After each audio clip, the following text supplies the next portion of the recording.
Alright, so I figured I'd make this video about, because my GM for my Monday night game said something very interesting. He said he heard online that a game is kind of like a contract versus, or a contract between the player and the GM. And my opinion on that is, I would it's kind of like in Pirates of the Caribbean. I would call them they're more like guidelines, not so much rules. You know, it's kind of like a simple agreement as to a contract. It's like, you know, I agree to run a story, and they agree to play in it, and that's, you know, that's about the limit to commitment that everybody has. But, you know, if I world build and somebody, you know, makes a character, you know, Shitty McFartstick or whatever, and he's running around just, you know, treating it like the most slap happy, you know, game in the world, and I'm trying to, you know, do some serious world building, well, that's just not a player, you know, that I'm gonna want in my game. But, you know, usually it's not that hard to find players that want to take a more serious tone. And, you know, if you're just looking to run a simple dungeon crawl, you know, it's not hard to find players for that either. So,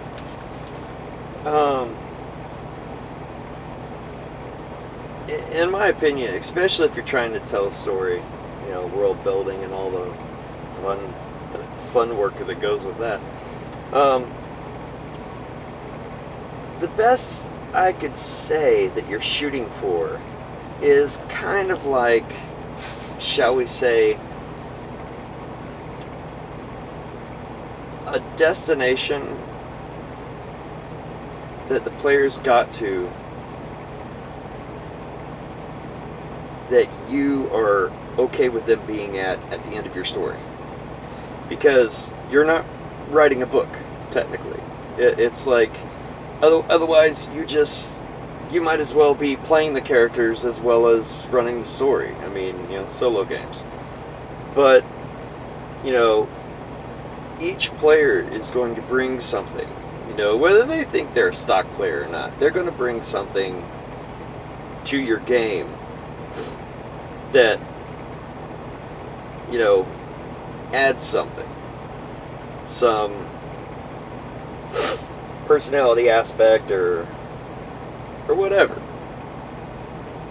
But that is the bonus of gaming with others.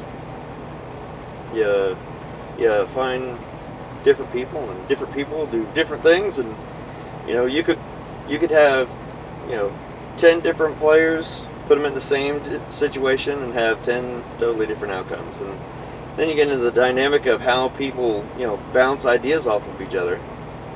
And I must say, so far, my Tuesday Pathfinder game is going just extraordinarily well. It's like it almost makes me cautious to add anyone to the group.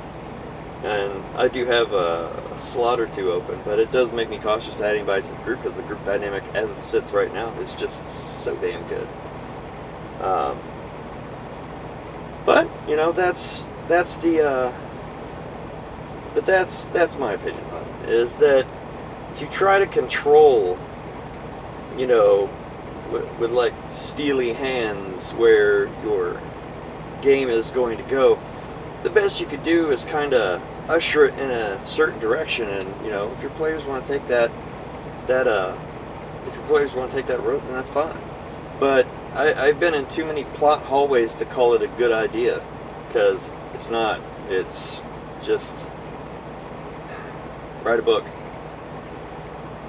But as far as story goes, I think that, you know, I've changed stories slightly to adhere to the group dynamic that I had that would work better for the group that I had, instead of going with the, you know, straight down the line of, I wrote this and I think this is a good story, and you know, throw it in modifications.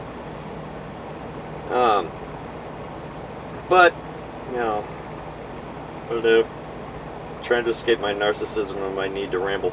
So I think I'll just cut the video there.